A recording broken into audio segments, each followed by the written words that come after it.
The next Star Wars show off the Disney Plus conveyor belt is The Acolyte, releasing in just under 3 months' time. But why is this show so hated already? Yes, Star Wars shows such as The Book of Boba Fett, Kenobi, and to some extent Ahsoka have had a poor to mediocre response, but that was during and after the shows being aired. Andor was certainly not the most highly anticipated Star Wars show, but there wasn't any real anger towards the series before its release. The Acolyte, on the other hand, from its first announcement to its teaser trailer a few weeks ago, has had nothing but negative PR.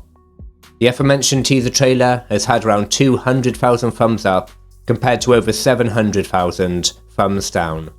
So let's take a look at why The Acolyte has seemingly riled up Star Wars fans more than any other Star Wars Disney Plus show, and whether this negativity towards The Acolyte is justified and will only intensify when the series reaches us on June the 4th, or whether this hate will be replaced with shouts of joy for a new, stunning and brave Star Wars series. Close your eyes. Your eyes can deceive you.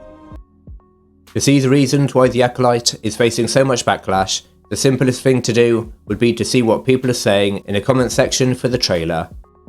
Now, I have seen numerous articles claiming that the dislikes and negative comments for the trailer are just from bigots who hate everything except from the OT, or they're just from bots. Now, this argument comes up all the time, whether it be politics, modern movies, or literally anything mildly controversial. Since around 2016, there is always a group of people shouting racism, sexism, or that bots, often Russian bots, are interfering and manipulating events. I've never really been persuaded by this argument, as it can be summed up as really meaning any opinion other than mine is evil, and you're a big fat bigot. So let's go with the assumption that these comments under the Acolyte trailer are actually made and liked by real human beings. I believe that you can categorise these comments into 3 groups. Group number 1, anti-Disney. For example, someone is killing the Jedi. It's Disney. Or, this isn't about good or bad, it's about power. Disney's new slogan. The second group of comments are about that Kathleen Kennedy South Park episode. For example, close your eyes, what do you see? Cartman is Kathleen Kennedy. Is there a problem, people? And the third category is on showrunner Leslye Headland's relationship with Harvey Weinstein. For example, Harvey, close your eyes, what do you see? Leslye, I didn't see anything, boss. Now, the anti-Disney and anti-Kathleen Kennedy comments have been discussed to death, and can basically be summarised as putting overtly political messaging into Star Wars and prioritising quantity over quality. So let's look in detail at the last group of comments regarding Leslye Headland, the creator behind the series. Now, what exactly was her relationship with the infamous Hollywood rap man Harvey Weinstein? Headland worked for Miramax Films, Bob and Harvey Weinstein's company, in the early 2000s for 6 years. She was Harvey Weinstein's personal assistant for one of those years. Headland has said that she was not physically assaulted during her time as Harvey's assistant, and that she did not see or witness any incidents from Harvey. Now, a charitable interpretation of this would be that Headland is telling the truth, and was just not party to what Harvey was doing, or even worse, she experienced some form of mistreatment or intimidation from Harvey. So she would have more reason than most to hate Weinstein. However, the fact that Harvey's behaviour was an open secret in Hollywood, and Headland being his personal assistant for 1 whole year, has led many to believe that Leslye was an enabler of his disgraceful behaviour. The end result is that she is rightly or wrongly tied up with the Weinstein name forever, which certainly taints her reputation. She is also perceived as a little bit of an obnoxious, outspoken, woke disciple. Here's some highlights. When you're hiring a director, that everyone is sitting in there waiting for George Lucas and not for the person who's going to know to hire Ralph McQuarrie, that's the problem. That's the misogyny and the problem with the auteur myth. What's the worst advice I've ever received? Gosh, the stuff that's coming to mind is all the little kind of microaggressions that I've experienced as being a female writer and director. Don't say, I don't know how to make a movie, because men don't say that. Dudes roll out of film school, throw on a Spielberg hat, and go, I know everything that I'm doing. You just have to have the confidence to walk in there and pretend like you know how to do it. I'm telling you guys the truth. That's how I made my first film, was that I was I know what's going on. I didn't at all. And I think it shows in the movie. On top of these interesting viewpoints, Headland's TV and film experience seems to be very, very limited. She has been a director/exec producer for 10 shows that all seem to centre around female empowerment or sexual freedom.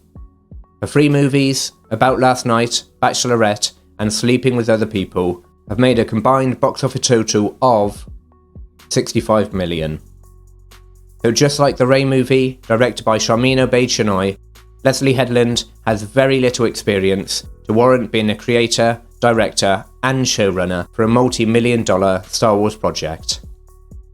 Headland, for many, epitomises the worst that Star Wars has become since Kathleen Kennedy's presidency.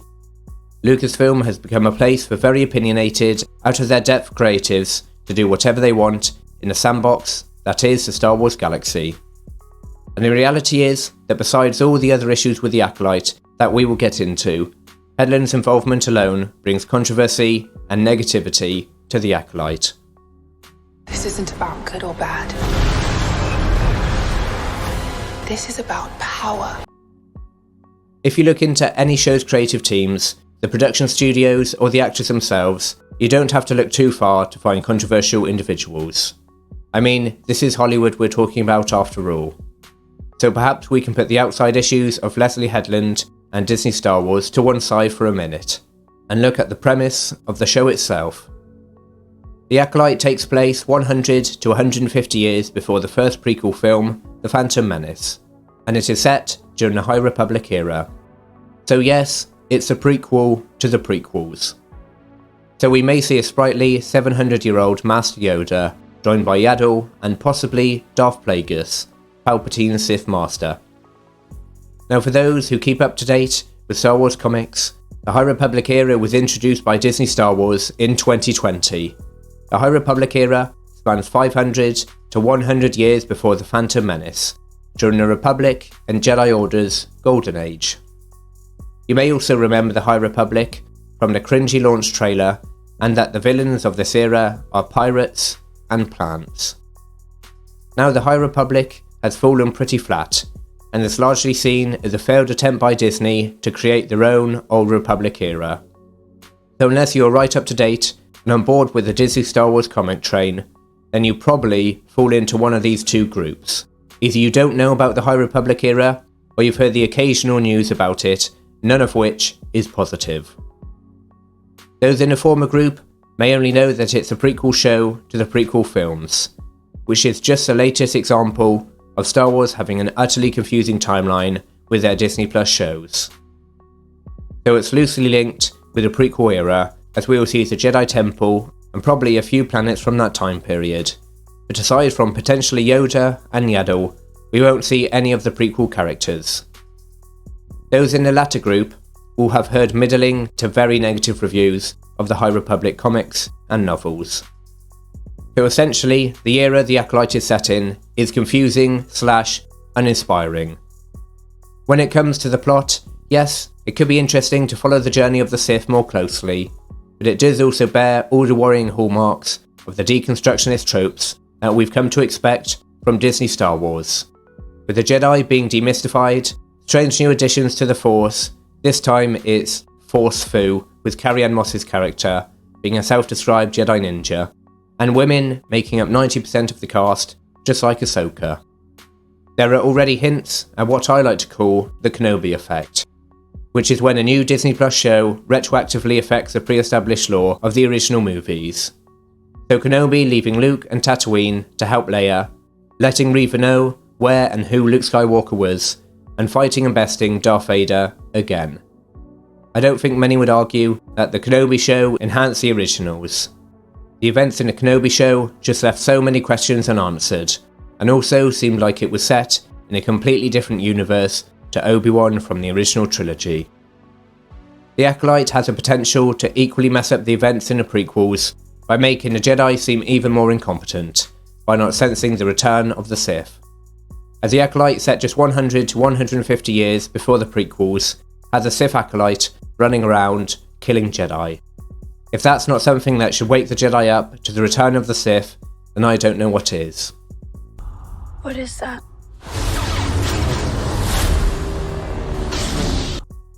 So the creatives and the premise of the show itself are most definitely working against the Acolyte. What also doesn't help is a complete antipathy many have towards Star Wars.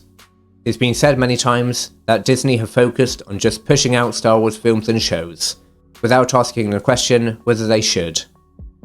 And when it comes to the galaxy far, far away, now more than ever, Star Wars has lost all the magic it once had. Yes, in large part, due to the sequel films and the Solo movie, which actually lost money, and the move to make Star Wars a streaming show IP. But what is different leading up to the release of The Acolyte compared to, say, the build-up for Kenobi, Ahsoka, or The Mandalorian, is that there have been so many underwhelming shows, that even if the creative team and the premise for the show was objectively exciting, I think there still would be low anticipation for a new Star Wars show.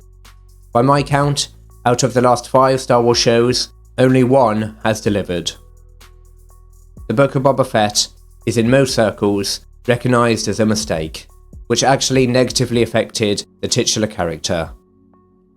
Kenobi can also be described in that way, as it made Obi-Wan a worse and more flawed character than before. Even The Mandalorian, the shining beacon of hope for Disney Star Wars, while Season 3 was mixed, and undeniably the worst of its 3 seasons. Ahsoka had a few good episodes, but again it was a letdown, which leaves Andor as the only great Star Wars show we've had in the last few years. Andor, in my view, was a truly brilliant show, but one which seemingly didn't have the audience or media attention that the other Star Wars shows did. So The Acolyte is coming out after it's been well and truly established that Star Wars is on a downwards trajectory. So the environment surrounding The Acolyte is volatile, which means that any little flaw, virtue signalling moment, agenda pushing, or just poor dialogue and plot will be highlighted and zoomed in on to an incredible degree, as many are already predisposed to dislike the show. Of course, it could surprise us, like Andor did, and end up being a really interesting and distinctive show. But the reality is, most won't give it a chance. And from what little we've seen so far, from marketing, interviews, and a rather dull teaser trailer, the likelihood is that The Acolyte won't be terrible, and it won't be good. It will be just as mediocre as Kenobi, The Book of Boba Fett, and Ahsoka. So now I'd like to know, what's your view? Will you watch The Acolyte? Can you separate the art from the artist when it comes to Disney Star Wars, with Leslye Headland, Sharmeen Obaid-Chinoy, and Kathleen Kennedy? And do you think that it's perhaps a little too early to expect The Acolyte to fail? Whatever you believe, let me know in the comments below. If you enjoyed this video, then consider subscribing to the channel. I review all the major films and shows on their release, as well as Star Wars news. If you really like this video, then consider becoming a member and joining Film Club. Thank you for watching, and see you again.